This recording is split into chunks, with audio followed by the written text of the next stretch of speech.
Hey, what's up guys? Nate here from Protoculture and Shadow Chronicles back again right here at Sonic Academy with another how to use video. Today we're going to be taking a look at a hybrid synth slash sampler from iZotope. This is Iris 2. Let's dive in and check this out.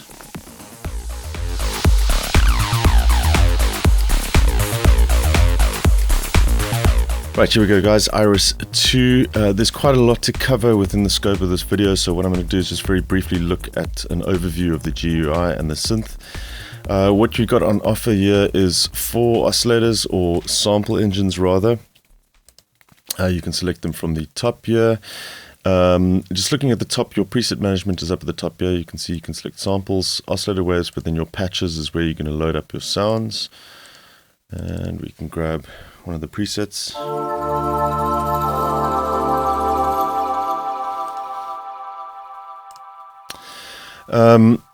On the right hand side you've got a master section with the filter. It's a single filter that you have, and then an effect section. One thing to note about the effects, you've got 4 of them, but they can be set to a different mode. You'll notice that these are grayed out here.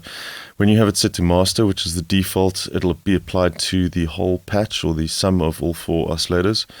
If you set it to send mode, you'll see that this becomes available to you here, and you can turn these on and apply different settings to different samples within the synth. So just bear that in mind, that you can run them in either one of those modes. A number of different filters on hand, different flavors of high pass, low pass, band pass, and a peak filter, and then your gain and panning controls here. The section next to that is the controls for each of the oscillators, pitch controls, panning, gain. Here you have your sample selection for each of the layers, and playback modes. You can loop forward and backwards, backwards, etc. You also have 2 different pitch modes. Resampling is the default. It acts like a normal sampler would. Obviously, the higher up the register you play, the faster the sample is going to play back and at a higher pitch. If you're working with rhythmic content, you can set this to radius RT, which is a time stretching algorithm. So you'll be able to pitch the audio up but retain the time base of the files. It is quite taxing on the CPU. You can set up, you have a high quality mode and 4 samples. So this basically, what this means is the RT limit. So if you are using 4 layers, each of them with RT, you're going to have monophonic patches. If only one of the layers is using RT, you'll be able to get 4 voices of polyphony. This can be raised up to a max of 10 though. Moving on, we're going to cover this section in detail in just a bit, because this is kind of where all the magic really happens. Let's just take a look at the modulation quickly. I'm just going to quickly select a new patch. I'm going to just load in one of the oscillator waves. I'll just go with a saw wave. You have this intensity dial here while I'm up here. This is essentially a limiter as well. So just our saw wave, I just wanted to take a look at 1 or 2 cool little tricks with the modulation before we get into the oscillator sections. The patching of the modulation is pretty simple. It's kind of akin to something like Massive. You can just click an LFO, or any modulation source for that matter, drag it to one of the inputs on any of the controls. We'll enable our filter quickly, and let's drag an LFO to our filter. You'll see the modulation is now active. The same applies to the envelopes. You can just click and drag. Alternatively, you can also just right click and assign an envelope to any of the controls like that. When you do that right click, when you have multiple modulation sources assigned, say for instance velocity, you can select a number of different combinations or modes of combining the 2 together. So mod 1 and 2, for example, if we select multiply, which is the default here, we can multiply our velocity and the LFO together, and we can get something like this, where we have a soft press of the note will give us very little modulation. A hard press will give us a lot more. So that's how the combination works between the two. And obviously you can assign 3 different sources to each of the parameters. Now what I wanted to quickly take a look at as well, which is a really nice addition, is the different types of LFOs.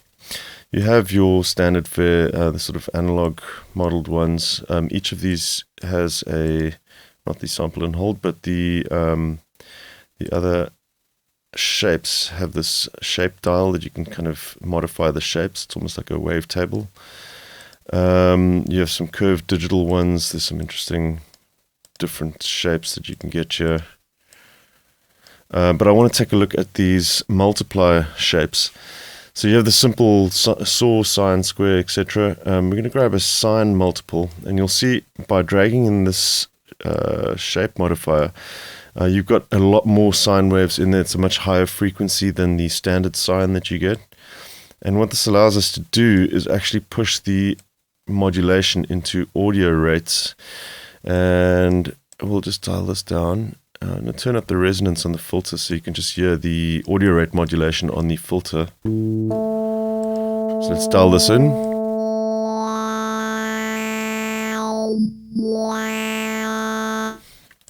And the same will apply to pitch, for example. We can assign that to our coarse pitch.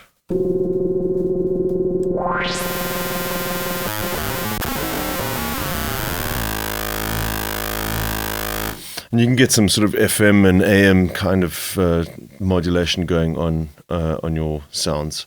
So it's a really nice little addition as well. You can push that as high as those LFOs go. So that covers the basics. I mean, we can get into more detail with that. We might look at some of this and try and design a patch just now. But I really want to take a look at this section here, which is where all the magic happens and what makes this such a unique synthesizer as well. I'm going to start over again here. We're just going to select a sample for this. Let's jump into synthesizers. We'll grab a JD800 choir sample. And there you go. We've loaded in one of the samples into slot number 3, actually, we're currently on. Just while we're looking at this, you can see all these samples that are loaded in by clicking the All button. It will show you everything that is currently loaded. And also, if you want to have access to every single oscillator's controls as far as the pitch and panning, etc. goes, you can click this Mix button to open up this extra window so that you have everything available all on one screen. We'll get out of that quickly and jump back into our number 3. And let's just play that sample back. There you have it. You can set it automatically detects pitches if you're dragging in your own sample content as well. Everything is drag and drop, so you can literally just take from your your file browser, drag it straight into this. You can adjust the root note down at the bottom here. You also have some mapping functionality if you want to limit certain samples to certain keys or key zones. You can edit that down there as well. But let's take a look at the spectral controls. So essentially, the premise behind this is that you load in a sampler. It's a single sample. There's no multi-sampling per key. But what you can achieve with these selection controls is, at a spectral level, draw in selections which act as filters. However, they're not static at a single point in time. You have a time axis, which is the horizontal, and then also the frequency axis, which is the vertical through this spectrum here. You have this control down at the bottom that you can actually fade between the waveform and then fade between the spectral readout as well, so you can see the selections that you are making. I'll show you again as soon as we make a selection how that changes on the waveform editor as well. You have some loop controls here, so we can set up loops for our samples. There's also a crossfade amount here, so you can get nice smooth loops going. An offset amount. Offset is pretty much the sample start point. Delay will just add a delay from when the keys are pressed to when the sample actually sounds, and then you can finally adjust your loop starts and ends there. We've got some zooming controls at the top. You're going to need this to kind of get around. Zoom to selection. Once we have a selection there, we can just zoom in to that specific selection. We can reset the zoom at any time, and this zoom tool will allow you to zoom in and out. If you hold down the Option or Alt key as a modifier, you'll be able to zoom out as well. And once you zoomed in, you're going to want this tool, which is the scroll tool. This will let you move the spectrum up and down, left and right. And furthermore, the mouse wheel will let you scale horizontally in and out of the waveform. So we'll reset that. And now we're going to get into the selection tools, and this is where things start getting really interesting. Whatever you have selected is going to be filtered. So you can, like I said, you can select time. So we're going to have this section there. So only this time is going to be played. We also have a frequency selection tool.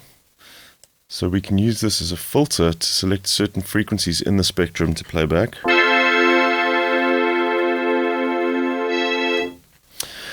And then vice versa, we also have a tool that will let you select both frequency and time. So we can select just a section there, for example.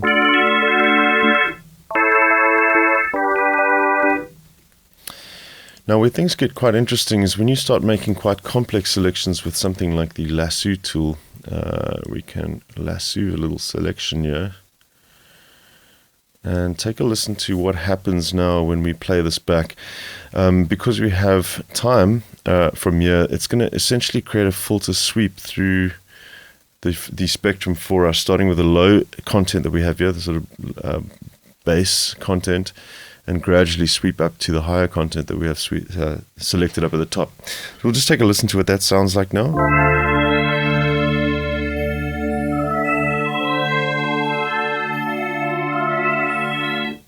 And we have this currently playing back and forward now. We can play forwards and backwards, and it'll go up and down this filter curve that we've selected here.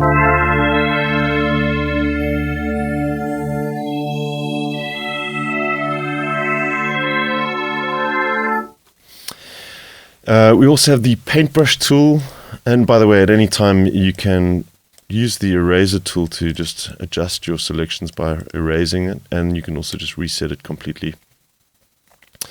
With the eraser tool and the paintbrush tool, you have a brush size that you can select here. And let's just use this one to create some interesting selections. We'll grab a few lines across like this. Let's just reset our zoom as well. I'm just kind of randomly just drawing in some selections into the spectrum here, and just take a listen to what this sounds like. We're going to have quite a lot of movement going on with this one now.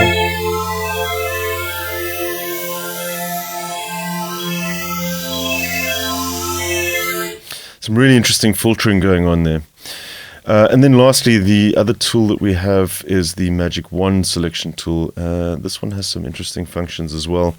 By clicking a section, it will select similar frequencies in that section or harmonics. If we listen to this, we should have just almost a pure sine wave. We can add to that as well just by selecting other parts. You'll see that grabbed quite a big section. You have an undo as well if the selections don't work for you. We can take that as well. We can use the modifiers again to subtract. So if you want to get rid of certain parts of that selection, you can do that as well. And now when you select a harmonic like this, by double clicking with the Magic Wand tool, you're actually going to select harmonics above that as well. So let's just redo that selection again. We'll grab the part here and double click. And you'll see it actually selects the harmonics above that. It struggles a bit in the higher frequencies here because the harmonics become really close to one another. And there you have it. Now an interesting thing with this as well is if you skip harmonics, so if we skip out the first harmonic, the root frequency, and double click the second one, Notice how it actually skips every second one and then selects upwards. So you can kind of thin out the amount of harmonics that you're selecting. Same goes if you select the third one, for example, you'll see it actually skips out 2 every time.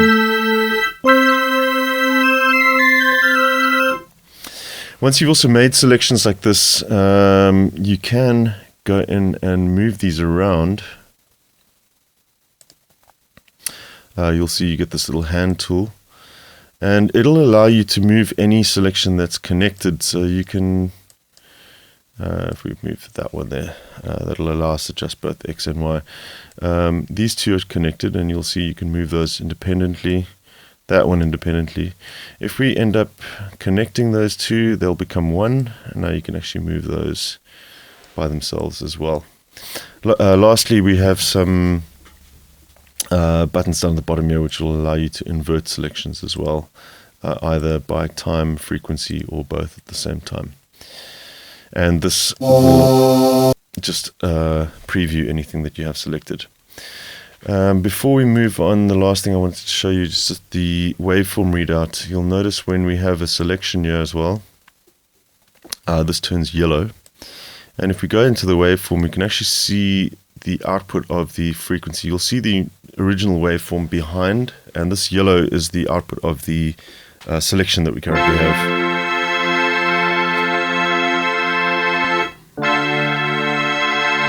So it all looks quite complicated, but it's actually relatively simple to use once you kind of get into this, and it's a lot of fun to experiment with these tools. So I'm going to just kind of run through making a patch quickly and combine a couple of these samples together with a few tips and tricks, and create a nice lush pad sound. We're going to use the same sample again. I'll just grab that JD800 choir. And there we have our choir sample. What I'm going to do in this case is I want to keep some of that airiness in the top, but I'm going to select a shorter section here. We'll take that for example. We're going to cut out some of the low end frequencies.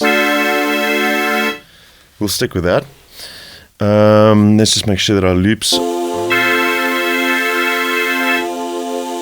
we'll set this to forward and backwards as well.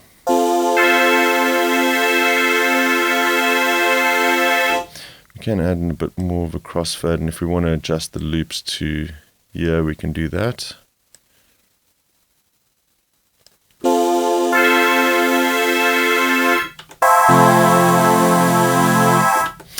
Right, now I'm actually going to duplicate this layer with a different selection. So what I'm going to do first is right click at the top here. We're going to say copy sample and selection.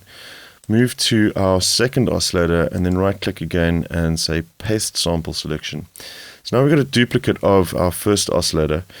What I'm going to do now is move this forward in time so we have a different section of the sample playing. Move that down here, maybe drop it down a little bit just so we've got a bit more variation. We can reset our loop points here.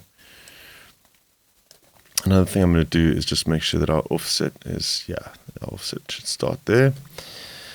Now let's open up the mixer page again. What I'm going to do is pan our first oscillator left and our second one right and take a listen to how nice and wide this effect is now.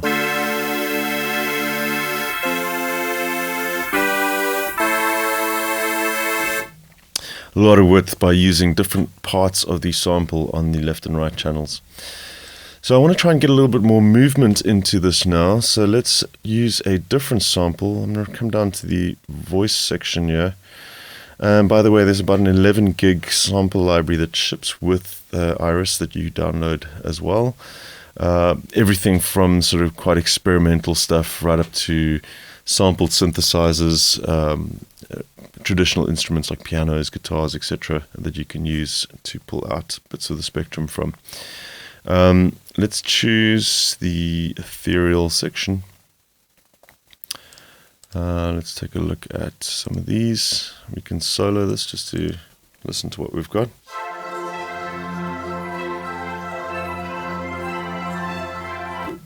I quite like those. Let's work with that. We'll just turn up the volume slightly.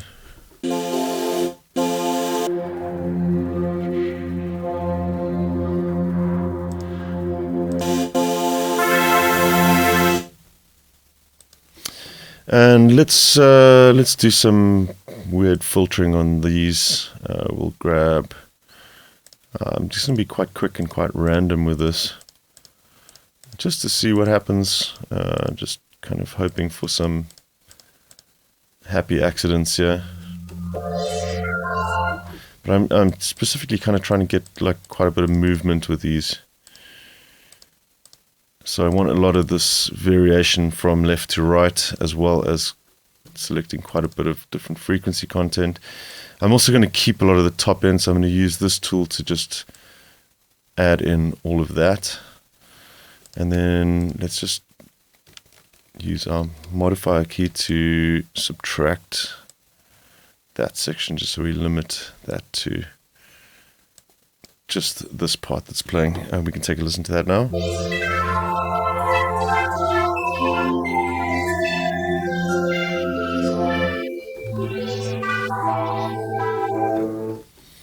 Let's set up our loop points.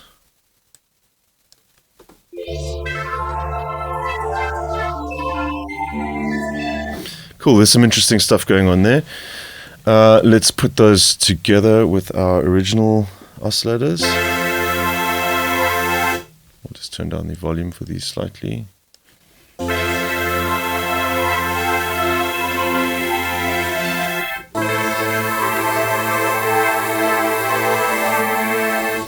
Okay, we need to get some low-end stuff going on here as well. So I'm going to jump into the synthesizers section again. Let's grab the ARP Odyssey. We'll use the wide PWM. Solo that again. We'll bring this one down an octave. And let's try filtering out just some of the low-end stuff. We'll keep that. And rather than having that straight, I'm going to just add a little bit of movement to this as well with the freehand tool. It'll be quite subtle, but let's maybe just increase that slightly. Just get slightly smoother. Let's take a listen to that.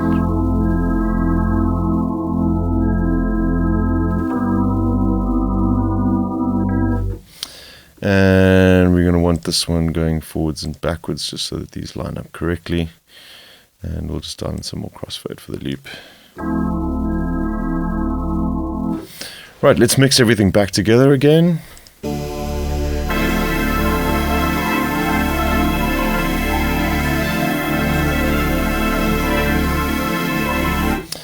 Lastly, I'm going to just add in some modulation like we looked at. I'm just going to take an LFO. Assign that to the pan for, actually we want to do this on our number 3, the one with all the high end movements. We're going to add this to our panning.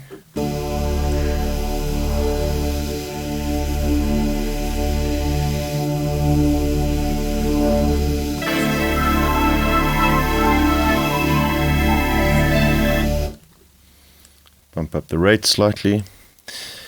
And now we can pretty much, need to just assign or edit our envelopes. So the amp envelope by default is number 5. It's assigned to the gain for the master. And this is the master gain, but you also have the master output over here, which will adjust your final volume. They are different. This one you can apply modulation to, this one you cannot. And let's just dial in a little bit of a slower attack so we have a nice pad sound.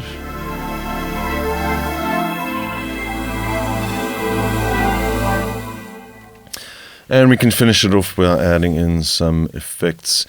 What I'm going to do in this case, I'm going to set this to send. We will assign some reverb to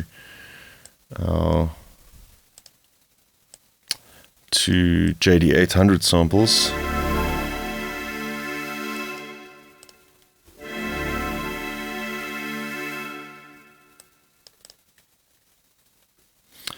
And let's assign the delay to a little bit of reverb, and then also the delay to the top ones, these ones with all the movement in them.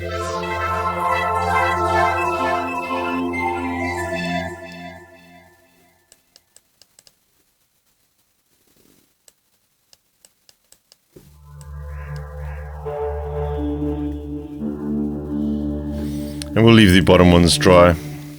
And let's take a listen to the final product now.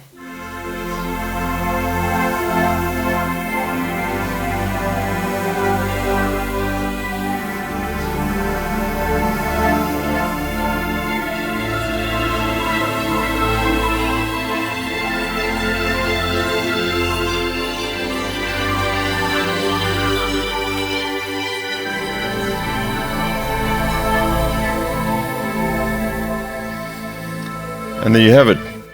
So super, super cool little instrument this, and quite unique in the way that you can, in the Spectrum editor, select these little elements of sounds and then combine them to kind of create completely new sounds. So quite versatile, very unique, and a lot of fun to play with. This is iZotope Iris 2. I recommend you go and check this one out. Ton of fun, great little synth this. I hope you guys enjoyed the video. I will catch you soon again here at Sonic Academy. Cheers. Thanks everybody for watching, commenting, and indeed liking. We really do appreciate all the support we get here on our Sonic Academy YouTube channel. So if you found this video super useful, please, we'd love you to hit the subscribe button. We update the YouTube channel every week with new content. And if you want to watch some more relevant content, just click on the videos beside me.